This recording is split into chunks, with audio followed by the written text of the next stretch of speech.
இந்த 2004ஆம் ஆண்டு பொதுத் தேர்தலில், நாடாளுமன்ற பொதுத் தேர்தலில் மூப்பனார் இல்லாத போது நாம் தனியே ஒரு அணியை உருவாக்கி அந்த அணியில் இடம்பெற்ற யாருக்கும் நம்முடைய தொகுதியிலே வாக்குகள் இல்லாத நிலையில் நம்முடைய வாக்குகள் மட்டுமே என்கிற சூழலில் அந்த களத்தில் நாம் நின்றோம். அப்போது 1999 பெற்ற வாக்குகளை விட 30,000 வாக்குகள் கூடுதலாக பெற்றோம். 2,55,000 வாக்குகள் பெற்றோம். அன்றைக்கும் தமிழ்நாட்டு ஊடகங்களோ அரசியல் களத்தில் உள்ளவர்களோ அதை ஒரு பொருட்டாக எடுத்துக்கொள்ளவில்லை. இன்றைக்கு கட்சி ஆரம்பித்தாலே ஆஹா ஓஹோ என்று யூகங்களை எல்லாம் பெரிய பெரிய செய்திகளாக மாற்றுகிறார்கள். இப்போதே 20%, 24% என்றெல்லாம் எழுதுகிறார்கள்.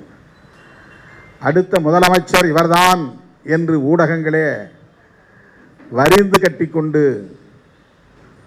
வலிந்து செய்தியை ஊதி பூதாகரப்படுத்துகிறார்கள். இன்னும் ஒரு தேர்தலில் கூட நிற்கவில்லை.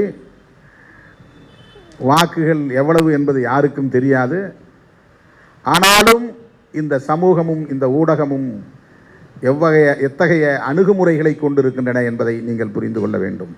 இப்படிப்பட்ட இந்த சமூகத்தில் தான் அங்குலம் அங்குலமாக போராடி இன்றைக்கு இந்த அங்கீகாரத்தை நாம் பெற்றிருக்கிறோம்.